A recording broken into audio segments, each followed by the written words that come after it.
ও 440 volt, অতি ভয়ঙ্কর। নাম না করে অর্জুন সিংকে কটাক্ষ মমতা বন্দ্যোপাধ্যায়ের। ব্যারাকপুর লোকসভা কেন্দ্রের বিদায়ী সাংসদ তথা বিজেপি প্রার্থী অর্জুন সিং 2019 সালে লোকসভা নির্বাচনের আগে তৃণমূল ছেড়ে যোগ দিয়েছিলেন বিজেপিতে। 2022 সালে ফের তিনি বিজেপি ছেড়ে তৃণমূলে ফিরলেও লোকসভা নির্বাচনে তৃণমূল কংগ্রেসের টিকিট না পেয়ে তিনি যোগ দিয়েছেন বিজেপিতে এবং বিজেপির তরফ থেকে তাকে প্রার্থী করা হয়েছে ব্যারাকপুর লোকসভায়।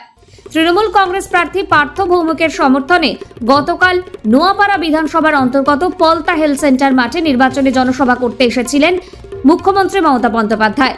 সেখান থেকে বিজেপি সরকারের বিরুদ্ধে সুর চড়ান তিনি। তবে তাৎপর্যপূর্ণভাবে সেই মঞ্চ থেকেই তিনি ব্যারাকপুরের বিজেপি প্রার্থী অর্জুন সিং এর নাম না করে অর্জুন সিংকে ভয়ঙ্কর বলে আক্রমণ করলেন। তিনি বলেন 440 ভোল্ট এদের ছুতে নেই।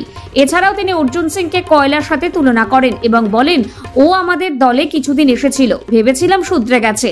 যদিও গোটা বিষয় নিয়ে বিজেপির প্রার্থী অর্জুন সিং বলেন আমি 440 ভোল্ট হলে উনি আমাকে নবান্নে ডেকে ফিশ ফ্রাই কেন খাইয়েছিলেন? আমার সৌভাগ্য যে উনি আমার কথা বলছেন। Bureau report, news UNI.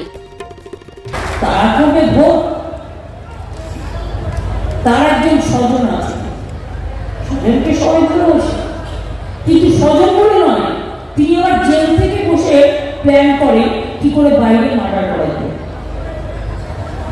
এখনো বাবু জেলে আছে, ভাবছে জেল থেকে বেরিয়ে আরো কিছু প্ল্যান করবে, কখনো এদের কাউকে আবার মার্ডার টার্ডার করার প্ল্যান করবে, যেমন কাজটি করেছিল।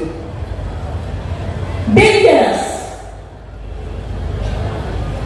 এক কথায় বললে বলবেন ডেঞ্জারাস। 440 ভোল্ট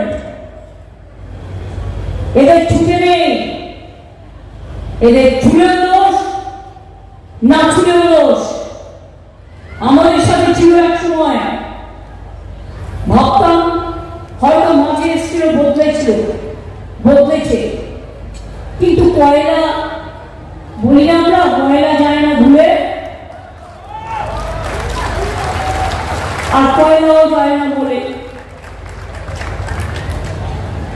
বেড়াচ্ছে তৃণমূল চোর। আমি বলি ওরে হরিদাসরা, কোটি কোটি টাকা অ্যাডভার্টাইজমেন্ট করছিস, টাকাগুলো আসছে থেকে 100 দিনের কাজে টাকা নেই, আর ঘুম থেকে উঠেই নদীর মুখ, কাগজের মুখ, টিভিতে মুখ, রেডিওতে মুখ, নাটকে মুখ, ইউটিভিতে মুখ, সারাক্ষণ নিজের মুখ দেখিয়ে বেড়াচ্ছে আর প্রচার করে বেড়াচ্ছে, আর 100 দিনের কাজে লোকের টাকা। উনি বলছেন হি ইজ মোর ডেঞ্জারাস। আপনি 440 ভোল্ট, আপনাকে ছুলে নষ্ট হয়ে যাবে। তাহলে জনসভা থেকে বলছেন, তাহলে নবান্নতে ডেকে ফিশ ফ্রাই কেন খাওয়াবার জন্য ডেকেছিলেন? আমি যদি 440 ভোল্টই থাকি, এইটাও একদিক ভালো। ওনার কর্মীদেরকে উনি বলে দিয়েছেন কি ভাই বদমাশি করিস না, কারেন্ট লাগতে পারে, এটাও ভালো। আজকে বিকাশ বসুর প্রসঙ্গ তুলে আনো 2000 সালে যে ঘটনা, অনেক দিন ধরে যখন ওনার দলে থাকে তখন এই প্রসঙ্গ আসে না, আর যখন ওনার দলে থাকে না তখন এই প্রসঙ্গে আসে। ওদের কোনো অসুবিধা নেই তো।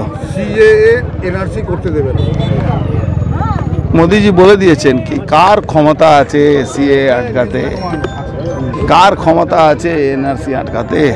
দেশে আইন যখন পাস হয়ে যায় কারো ক্ষমতা থাকে না। তারপরে ইছাপুর রাইফেল ফ্যাক্টরির সমস্ত এমএসএফ অন্য জায়গায় অর্ডার ইসরায়েলে চলে যাচ্ছে। ওনার যে পার্টির আছে নেতা আছে বাবলা, এই তো ওখানে ইউনিয়ন করে পুরোপুরি দালালি করে যাচ্ছে ম্যানেজমেন্টে। কিন্তু দায়িত্ব নিয়ে বলছি কোনো ইছাপুর রাইফেল ফ্যাক্টরি যাবে না, আরও উন্নতম মানে ওখানে অস্ত্র তৈরি হবে। উনি এটা জানেন না, এই জন্য বলছেন। মোদির গ্যারান্টি হচ্ছে 420, মোদির গ্যারান্টি 420, মোদি যে গ্যারান্টি দিয়েছে 420। মোদি গ্যারান্টি 420 না, উনাকে লোক সবাই 420 ভাবে। উনি বলেছেন কথা রাখতে না পারলে উনি, আরে কথা কি কথা রেখেছেন আজ পর্যন্ত বাংলার মানুষের জন্য? বাংলার মানুষকে শিক্ষা দিতে পারলেন? বাংলা মানুষকে স্বাস্থ্য দিতে পারলেন? বাংলা মানুষকে কি নাম ল অ্যান্ড অর্ডার দিতে পেরেছেন? ইন্ডাস্ট্রি দিতে পেরেছেন? রাস্তাঘাট দিতে পেরেছেন? রোজগার দিতে পেরেছেন? কলেজ স্কুল দিতে পেরেছেন? সব জায়গায় তো চুরি। আর চুরি মজার ব্যাপারে, অন্য কেউ চুরি করবে না, সব বাড়ি লোকই থাকবে। এমনকি রেশনও তারা দিচ্ছে, বলছে চাল দিচ্ছে তারা, দিচ্ছে তো, জল দিচ্ছে তারা। তাহলে 22,000 কোটি টাকা শুধু এই জ্যোতিপ্রিয় মল্লিকের অ্যাকাউন্টে গেল কি করে? দিকে দিকে আপনারা পোস্টার করছেন নো ভোট টু কিছু একটা। আজকে জনসভা থেকে মুখ্যমন্ত্রী আপনাকে নাম না শুনে নিশানা করছে, তৃণমূলের মদত আছে। কত আমার গুরুত্ব আছে বলুন তো? মমতা ব্যানার্জিকে আমার নামে বলতে হচ্ছে, এটাই আমার পাওনা।